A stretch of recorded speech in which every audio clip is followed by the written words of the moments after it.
Today we have a local speaker. Jerry Smith is the owner and operator of Crystal Care.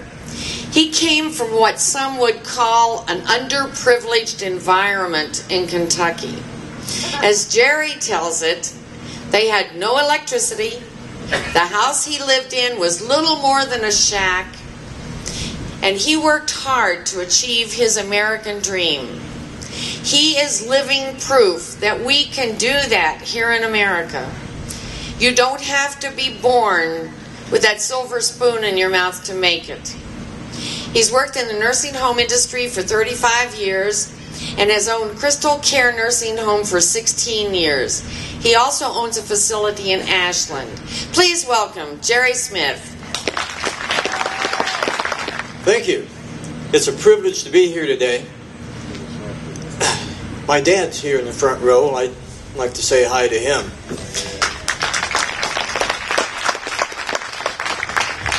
I was born in Hazard, Kentucky. Anybody here a Hazard? Yeah. Dad and my mom moved up here when I was just a little fella. They worked at the steel mill. My dad did. Mom worked at People's Hospital. And you're right. We didn't have any indoor plumbing. We had an outhouse. We had a little potbelly stove to keep warm by. But you know what? We were always rich. We were rich in family values. We were rich in our religion and our God. And we have been rich in the devotion that we have to our country. So I have not come from a poor family. I have come from a rich family. And it has been tough. Make no mistake. In 1976, I did what all radicals do. I joined the U.S. Army. I am a firm believer in my country and what we should do to stand up for our country. So I joined in 1976. In 1979, I came out as a sergeant. I had an honorable discharge. And while I was in the service, I became a nursing home administrator. That was my goal from the time that I was about 19 years old. And I just stayed focused until I made it happen. The first job we had, my wife and I worked as a team. We made $1,000 a month, working full time. We had 3 children. We lived in a mobile home. We stayed focused on what we wanted, and that was to own our own facility. We worked our way up from there to being a senior administrator. Then I became a regional district director, regional vice president 16 years ago. We jumped really far in debt, and we bought our first little facility. It was 24 beds. We had 16 residents and 14 employees. And I would go home every night and try to figure out if we're going to have enough money to meet the bills on the next week or whatever. And we did that for about 2 years. But we stayed focused. And we continued to believe in our country and in the American dream.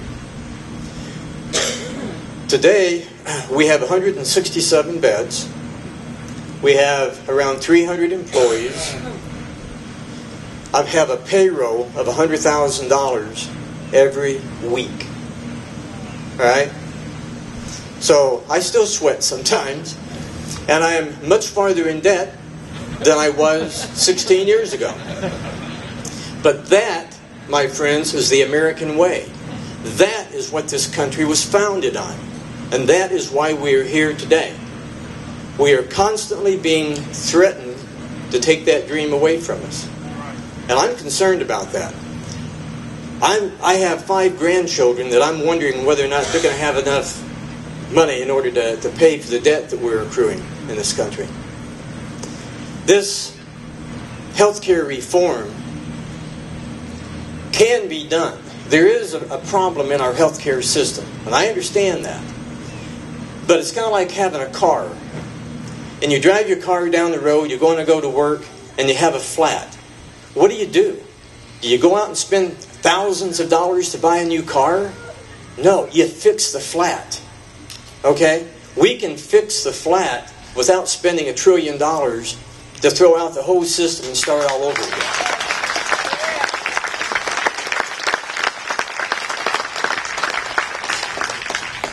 There's something that I refer to as a common sense approach towards health care reform. Unfortunately, most of Congress, they don't have the common sense approach.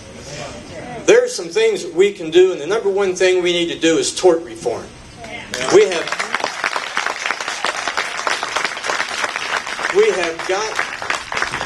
have got to put some limits and some restrictions on the amount of money that these attorneys that I consider to be more extortionist can go out there and rape the system.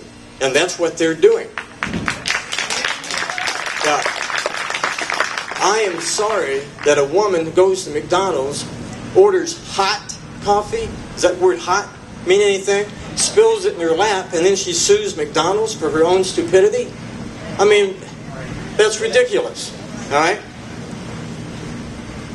Liability insurance in this country for a doctor is hitting around $200,000 a year now. And it's because of all of these attorneys that are out there trying to sue every doctor, every hospital, every nursing home, because it's a good way to make a quick buck. And if you don't end up with millions of dollars, it's cheaper to settle a lot of times than it is to try to fight them. That's wrong.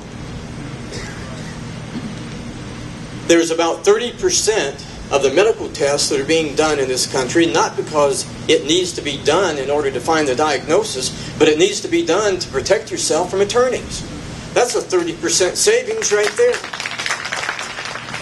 We need to open up participation, open up competition between state to state. We need to be able to go out of the state and buy insurance in any state that we want to. And if only 10 of my employees want it, then so be it. They should have to take them. We need more selection for our employees. But the health insurance, they will not allow us to give a full menu of health insurance plans. You only get one or two, that's it. If you don't like it, we're not going to take it. This country needs reform when it comes to health insurance, as well as the tort law.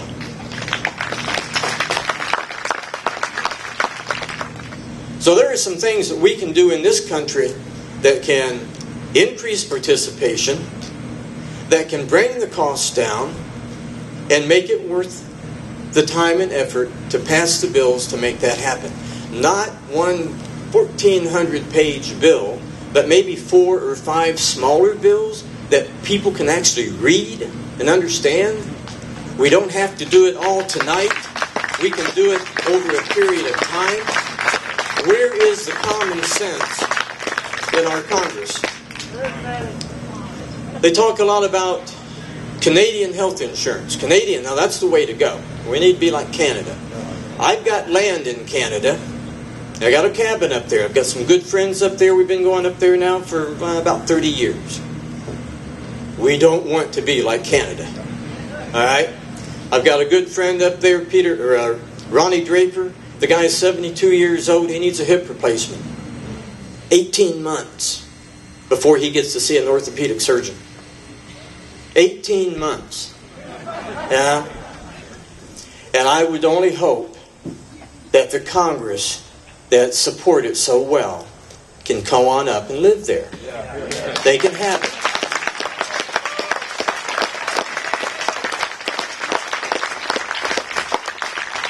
It's an honor to be here today. And we must continue to make our voices heard. We are no longer Republican or Democrat or independent. We are no longer black or white. But we are Americans. And we must make our voices heard. Thank you.